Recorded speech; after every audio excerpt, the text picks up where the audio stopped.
Hello, this is episode 3 of Lazzari Chronicles. This episode is going to be called Black Sunday. So, when we got to Iraq, we got there in March 04 and extended through March 05. But when we first got there, we were in Kuwait for a while to get acclimated to the terrain, to do some different types of training, to, zero our weapons, get our vehicles ready to go, get data on armor put on. So there's a lot of preparation work that went into the very beginning of our deployment in Kuwait before we actually traveled north to Baghdad. So that's a whole nother story that I could tell you, our time in Kuwait and our trip north to Baghdad, but I'll tell that one in a different episode. So we ended up in Baghdad, and we were working with the unit that was there. I think it was 2nd ACR that was there before us. So what we were doing was called right seat, left seat rides. So like a 2-week overlap period where the first week the team chiefs of the oncoming unit, so us, would ride in the trucks of folks that were already there that were being relieved, and we would kind of just observe and ask questions and watch them perform and see how things were done. And then the second week was called the right seat ride, and that was where then the team chiefs of the outgoing party would then ride in our trucks and observe our movements and critique us, etc. So that's kind of that was the gist of it, the idea anyway. However, it didn't exactly go down as planned. We were right in the middle of that right seat, left seat ride. I'm not sure if we were on the first week or the second week, whatever it was, but there was that cleric in Iraq, Muqtada al-Sadr, and pretty well-known religious leader in that area. His father was martyred, and so, of course, he capitalized on his father's martyrdom and took on a lot of followers. And on April 4th, 2004, he called for a jihad. And jihad is basically a call to arms, basically a religious holy war where they, kill the infidel, who is us, obviously, for religious rights and freedoms, or I don't even know what else. But basically, he just, he lit the fuse on a huge bomb, so to speak, and all hell broke loose.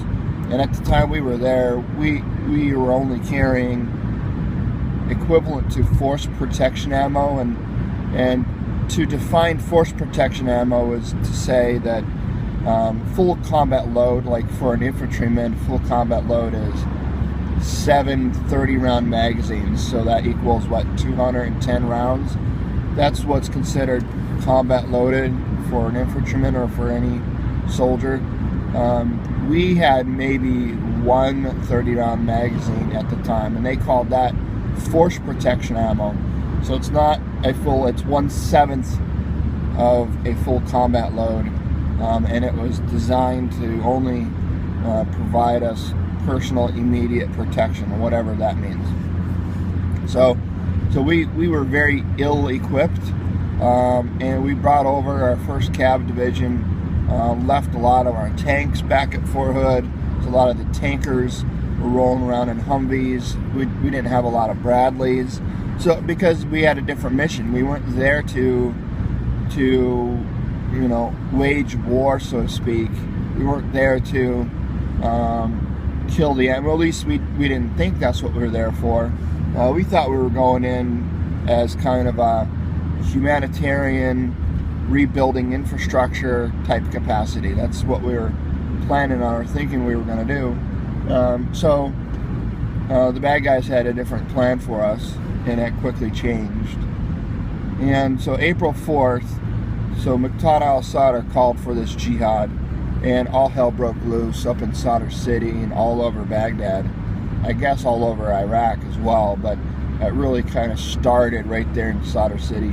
And there was a platoon that was pinned down inside our city. They were escorting I think they were escorting like a sewer truck or something like that, and they ended up getting attacked and they got pinned down. Of course, they quickly ran through their ammo, and you could read more about that story in a book called The Long Road Home.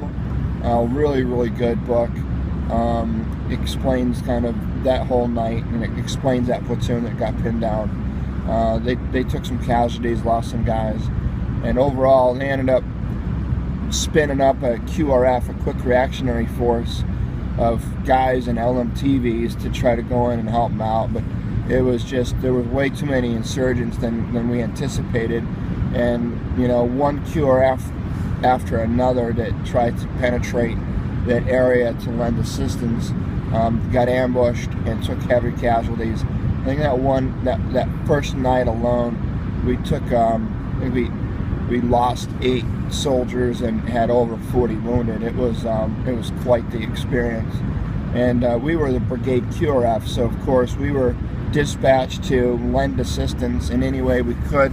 And no matter where we traveled that night, up and down all of the routes, all of the roads, we were being shot at, like, from every direction. You could hear the bullets, you could see the sparks kind of ricochet off the ground beneath your feet, and you could see the tracer rounds. It was the real deal, man. It was no joke. It was the first time that I kind of said to myself, wow, this is really it. This is this is what we've all been waiting for. And it was scary, and it was just this shock to my system. Because, before you go to war, all you think about is, how superior of a force we are and how we're going to go and engage and destroy the enemy.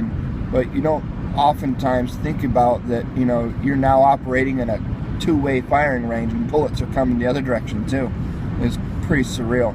So my section's mission was to go to our northern FOB, Camp Eagle, and escort, I think it was a 5-ton truck of wounded guys down to our larger FOB down in the south called Camp Cuervo.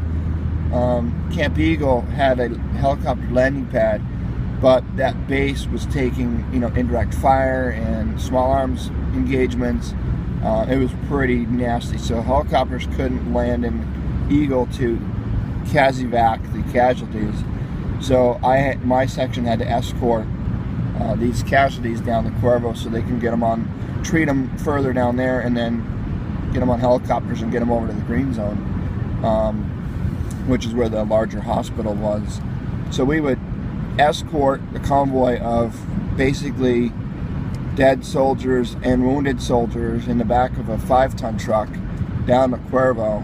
They would unload the casualties and the dead, and then they would upload more ammunition and medical supplies, and then we would escort the convoy full of supplies back to Eagle, because Eagle had run out of